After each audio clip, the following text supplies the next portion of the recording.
como yo estaba recién llegada y no había antropología aquí, hubo que mostrar la importancia de la antropología, no solamente a nivel del departamento en el cual yo empecé a trabajar, que era el de Ciencias de la Conducta, a los colegas que estaban ahí de otras disciplinas, ¿verdad?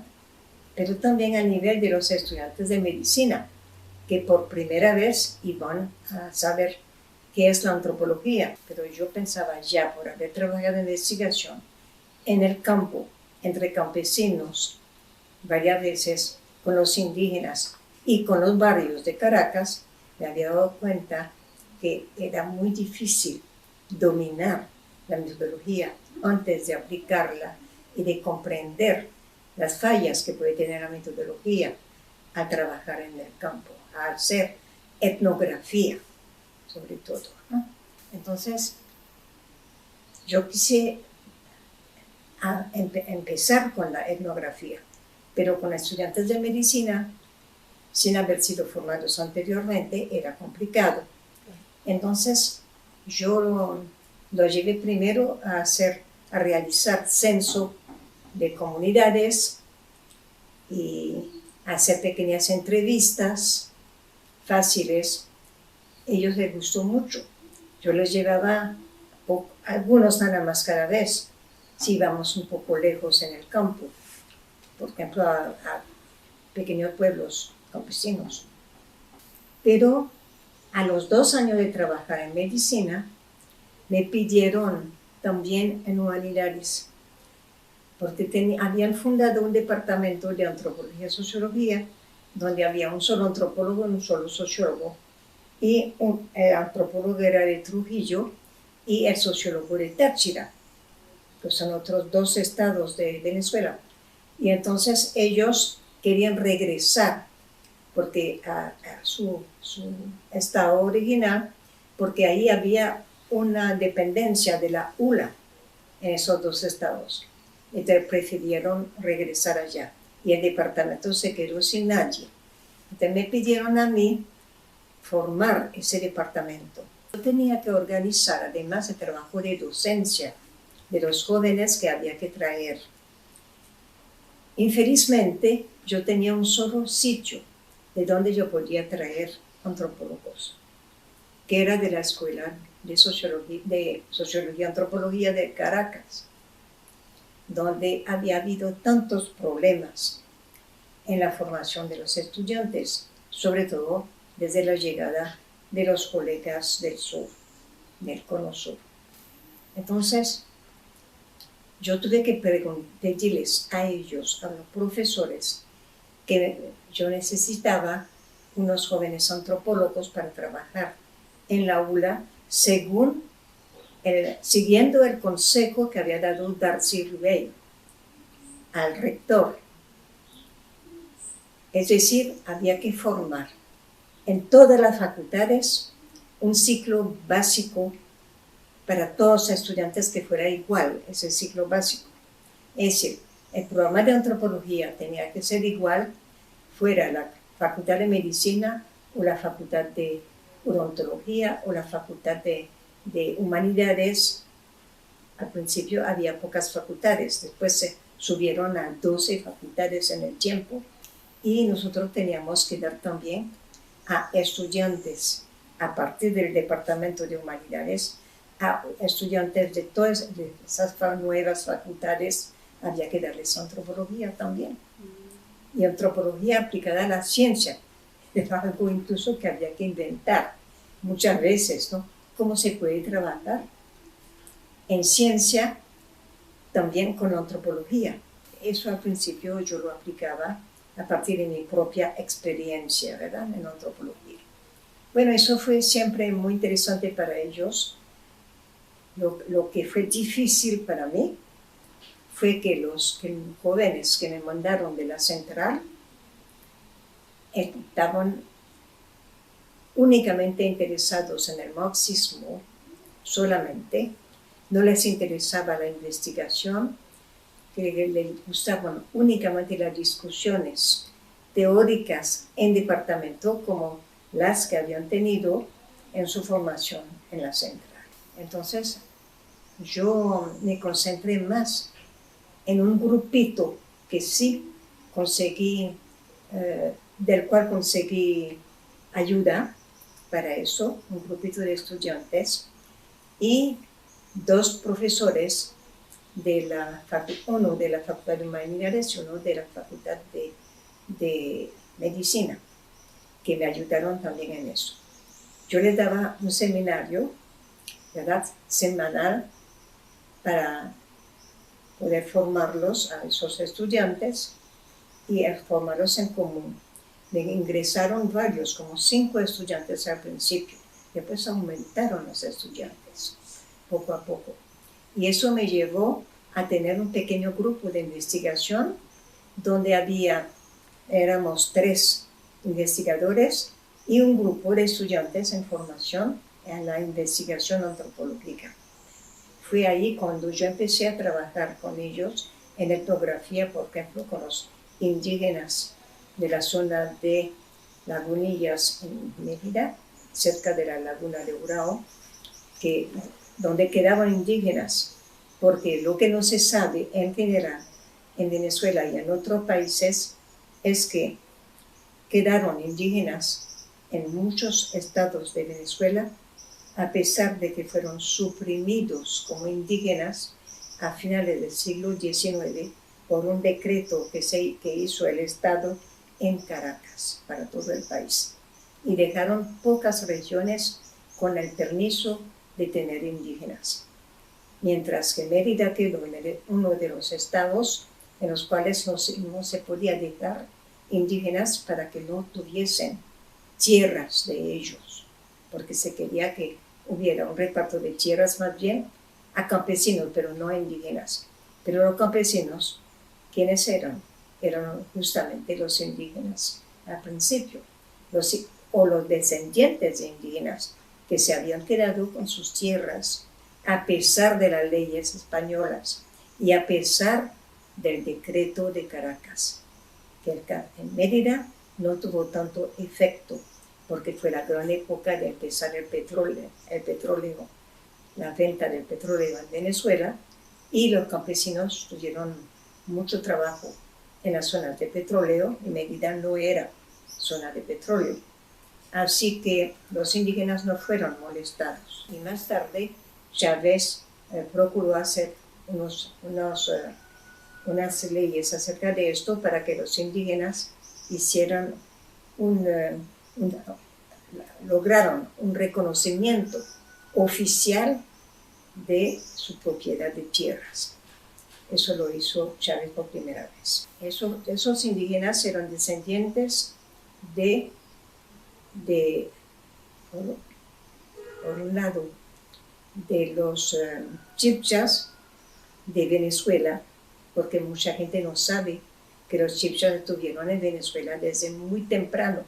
Incluso los colombianos me habían avisado, algunos de los colombianos, que los chibchas habían estado primero en el estado de Mérida, es decir, en la cordillera más bien, de Mérida, y que luego habían migrado hacia Colombia.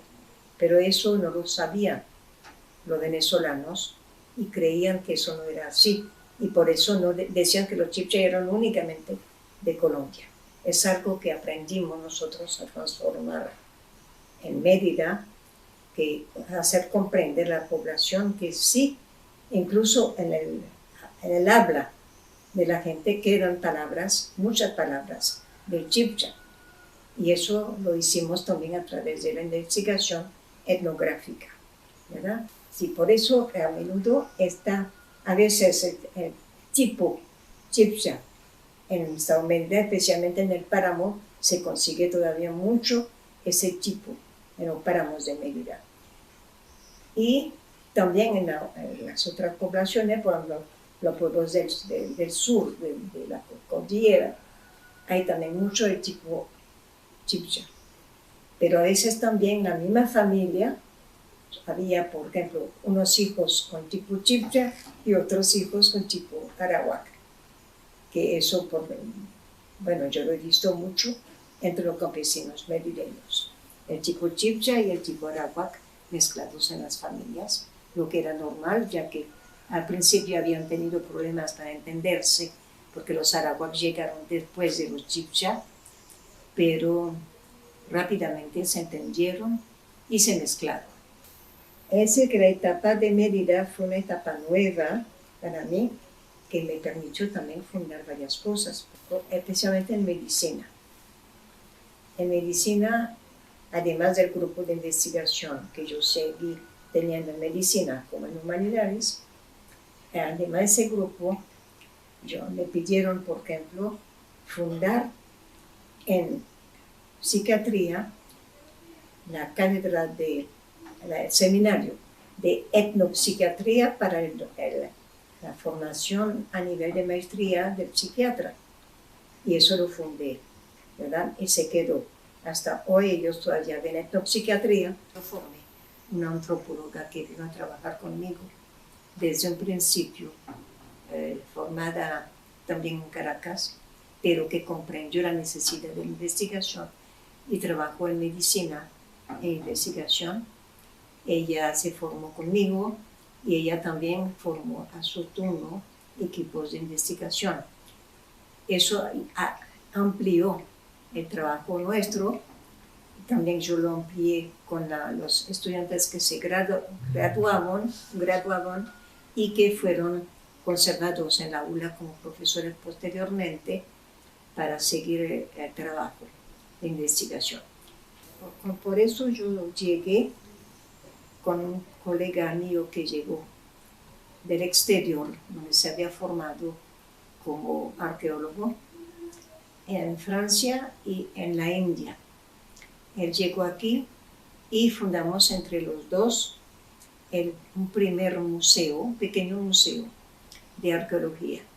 Ese museo no fue fundado como museo arqueológico independiente, porque fue imposible, porque en el departamento donde yo había llegado en humanidades tenía los mismos defectos que la UCD en antropología. Y entonces eso fue complicado, muy complicado, poder trabajar en investigación con los mismos profesores. Fue difícil, fue casi imposible. Pero con los estudiantes que se habían quedado a trabajar conmigo, sí fue posible. Entonces, además de etnopsiquiatría, donde enseguida hubo mucho entusiasmo de parte no solamente de los estudiantes de psiquiatría, sino también los mismos profesores de psiquiatría. Se interesaron mucho y venían, porque les gustaba, venían a los seminarios donde discutíamos en etnopsiquiatría. Y todavía hoy, allí en la aula, están trabajando psiquiatras que han conservado bastante ideas de nuestros seminarios de etnopsiquiatría. Fundamos entonces un primer museo que dependió de la Facultad de Humanidades y que no logró desarrollarse mucho. Hubo muchos problemas con los sociólogos y antropólogos de humanidades, que querían nada más que se hicieran seminarios sobre marxismo y no comprendían que teníamos que formar estudiantes también a la parte práctica de la antropología. Los que querían la parte práctica en antropología física, que la recibieron, y los que querían en la parte social y cultural, que la recibieron también. Eso no lo entendía. El problema fue que los marxistas habían desarrollado con Marx mucho la teoría y la metodología era sobre todo en relación con los países capitalistas, pero no había formación de investigación a nivel de comunidades como la nuestra en Venezuela. No había un método que permitiera hacer eso. Hemos tenido un profesor de sociología muy bueno en la UCD, que era Silva Michelena, a nivel teórico, excelente, pero a nivel práctico, él utilizaba, como no había una metodología marxista para hacer trabajo de campo, por ejemplo, trabajo de investigación, él utilizaba la metodología funcionalista. Y esto me pareció muy importante observar esto, e incluso mi primer trabajo de ascenso en la universidad fue en Caracas. Antes de salir de Caracas, yo presenté un trabajo de ascenso sobre el trabajo de Silva Michelena, que era muy bueno a nivel teórico, pero que a nivel práctico tenía una contradicción, porque trabajar con el funcionalismo en la práctica investigativa se contradecía a menudo con la teoría marxista. Y entonces yo expliqué eso a través de ejemplos, ya que yo hice muchos seminarios bajo la dirección de Silva Michelena y yo conocía bien cómo era eso. Entonces nunca nombraron un jurado para mí, pero el jurado nunca se reunió. Y cuando yo salí de la central yo no había podido discutir todavía mi trabajo. Así que en Mérida yo tuve que hacer un nuevo trabajo de investigación en relación con la facultad donde yo estaba, que era medicina. Fue cuando yo empecé a trabajar mucho en investigación en los campesinos sobre sus representaciones que tenían de la salud y de la enfermedad. Poco después refundamos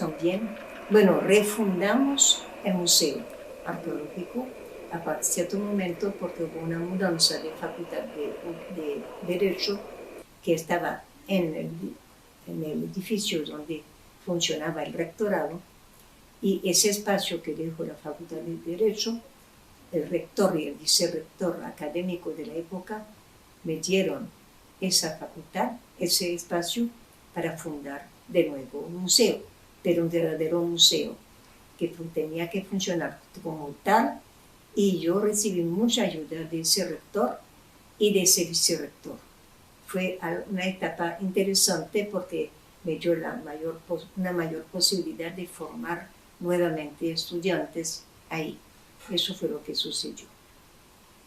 El museo se desarrolló más y más en el propio edificio del rectorado y empezó a ser muy visitado. Se empezó a saber qué era la arqueología en Mérida, y después llegamos incluso a poder desarrollar también un poco la paleontología, gracias a que se descubrió, a través del trabajo con los campesinos, se descubrió un sitio muy importante para la paleontología del Cuaternario. Al mismo tiempo que yo estaba haciendo proyectos de fundación de posgrados para la ULA, eso se realizó. Hubo en Zulia un grupo también que se interesó para fundar la antropología allá, sobre todo que el estado Zulia tiene 4 grandes grupos indígenas.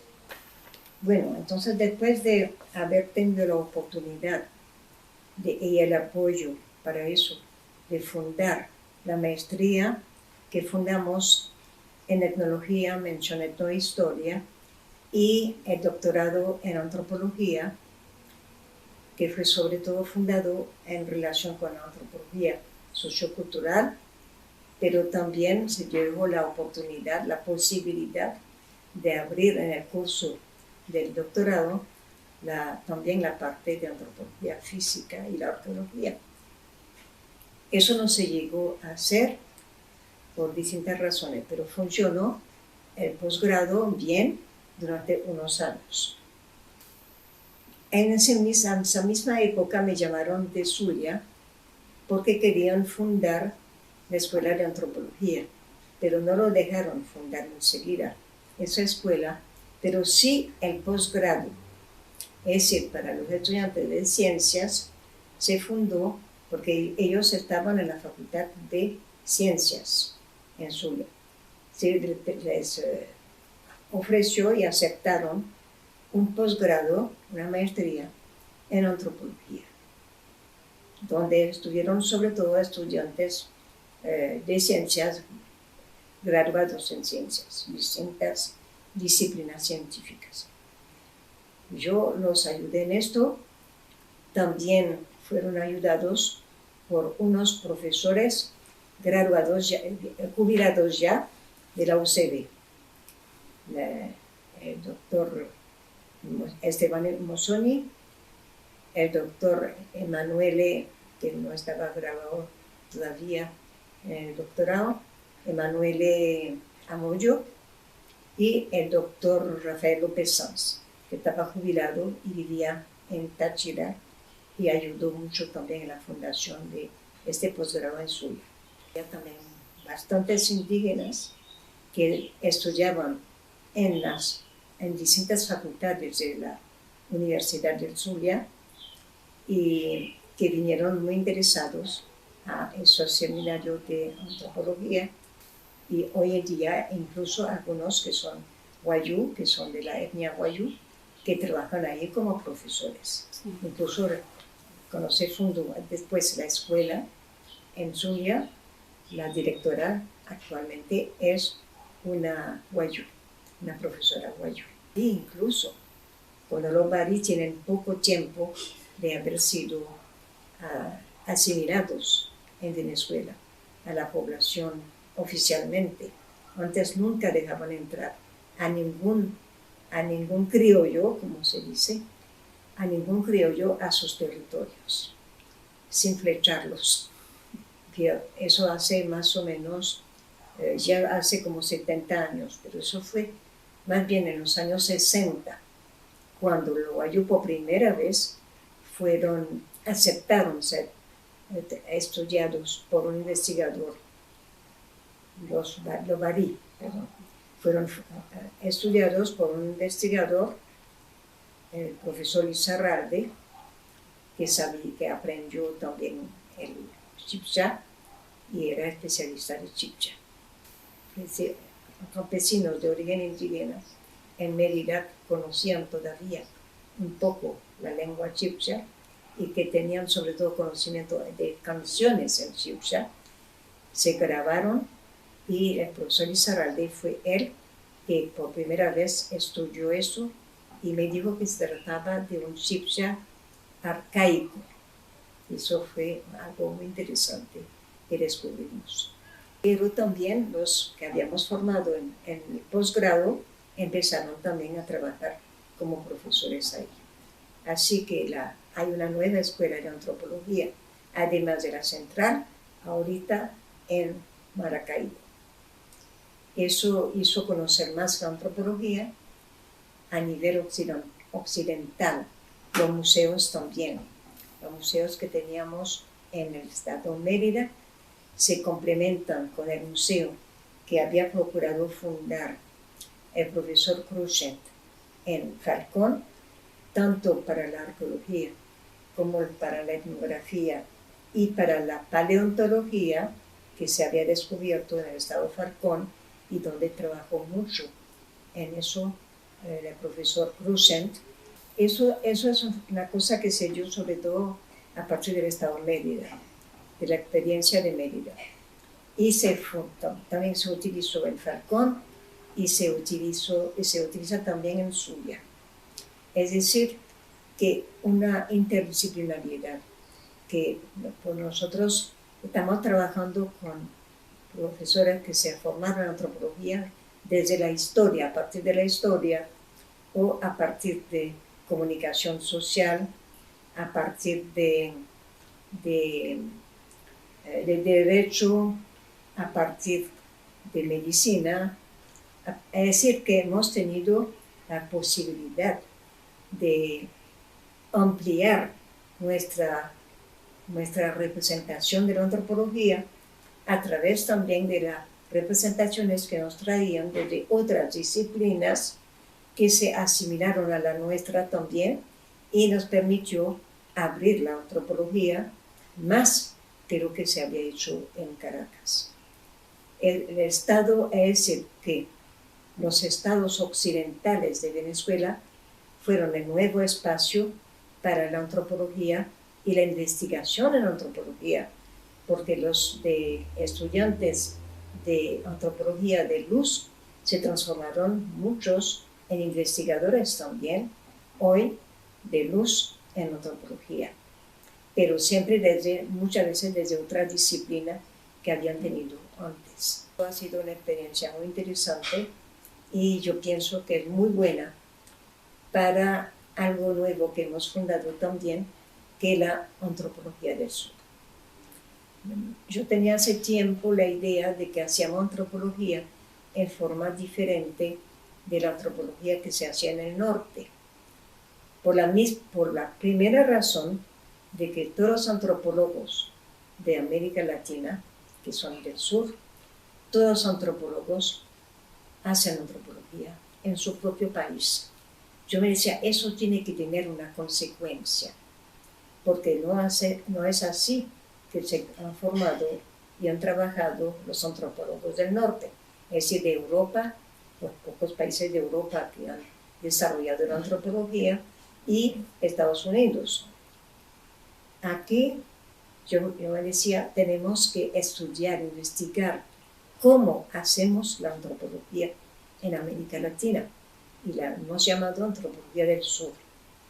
También con esa idea de antropología del sur, el primero en haberla tenido fue el doctor Esteban Cruz de la Universidad de Mérida de Yucatán en México. Un día él lanzó la idea de fundar la antropología del sur y que quería que uno hablara de esto en un seminario que él hizo en un simposio que él creó para un congreso internacional que se hizo en México. Y fue la primera vez que hablamos de antropología del sur. Él quería que desarrolláramos esto, cada uno en su país. Y él me invitó a todos los que habían escrito ya algo sobre cómo se hacía la antropología en su país. Y yo había tenido la suerte de haber escrito ya 2 artículos sobre esto para Venezuela. Me invitó también. Y hablamos de esto allá. Y se decidió que nos íbamos a unir para fundar la antropología del sur como investigadores de esto en América Latina. Yo siempre quedé con la idea, ¿no? Y cuando se pudo, bueno, se fundó aquí en Mérida con las estudiantes y, sorpresa, recibimos muchísimo, desde la primera vez que nos reunimos a través del Congreso Nacional para hablar de antropología del sur, nos vinieron muchísimos estudiantes de la UCB. Eso fue bien interesante porque los profesores de la UCB habían rehusado participar. Fueron ideas muy dispersas en ese primer congreso, evidentemente. Después hicimos el Congreso Internacional en 2016, donde vinieron más antropólogos y participaron varios países de América Latina. No recuerdo cuántos, pero pues por lo menos una decena. Es decir, que la antropología del sur está conquistando a la gente porque se dan cuenta que eso sí tiene que ser una verdadera investigación sobre nosotros mismos en América Latina, y eso tiene que poder dar buenos resultados.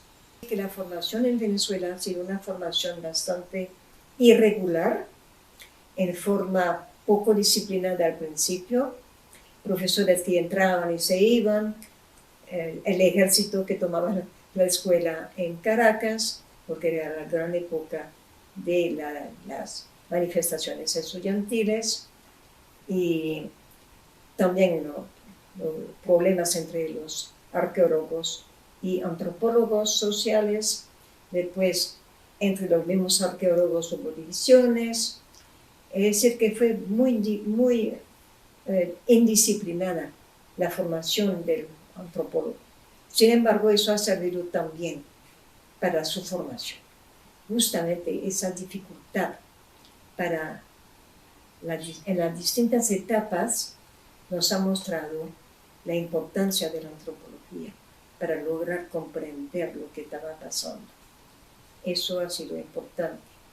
Es decir, una formación irregular, pero que ha tenido efectos positivos, sobre todo en el occidente del país, donde tenemos ahorita los museos, donde tenemos ahora también escuela en Zulia, escuela en formación en Falcón, tenemos nuevas universidades que nos piden también ayuda, como por ejemplo, la UPTM en Mérida, la Universidad la estamos extendiendo a través de distintas organizaciones, distintos institutos y a través de la misma población. y seguimos también en investigación, por supuesto.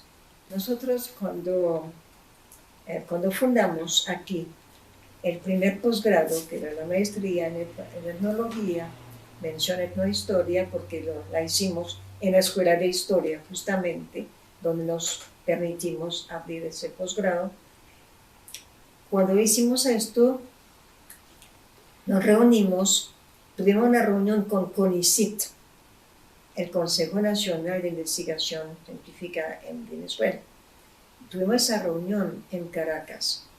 Nos reunieron porque pensaban que podía haber distintos posgrados en Venezuela, en antropología, y que podíamos unirnos para trabajar. El CONICET nos ofreció ayudarnos para un financiamiento primero acerca de esto. Eso lo llamamos Escuela EVA, Escuela Venezolana de Antropología, que era una escuela nacional que iba a fundar, para empezar, en Mérida y en Zulia, en Maracay. Bueno, Caracas se retiró, no quiso trabajar en esto, porque a los habitantes de Maracaibo les gusta mucho venir a Mérida y les parece más simpático por el clima y por también el ambiente de la ciudad. Entonces hicimos los 2 primeros años la reunión anual en Mérida. Eso funcionó muy bien con profesores merideños de Mérida de antropología que ya había, con profesores también de Zulia que ya había en antropología, y invitábamos a algunos de los profesores que estaban de acuerdo con esa idea, que eran de Caracas, pero que ya se habían jubilado, ¿verdad? Que ya no estaban así bajo la presión de lo que se decía en la UCB. Eso funcionó muy bien los primeros años. El tercer año hubo ciertas dificultades, no hubo financiamiento, había problemas políticos también que se metieron en el asunto, hubo dificultades en Venezuela y, bueno, no pudimos reunirnos más. Eso fue para nosotros realmente muy triste, porque de verdad cuando trabajamos los 2 primeros años en esto, fue una maravilla.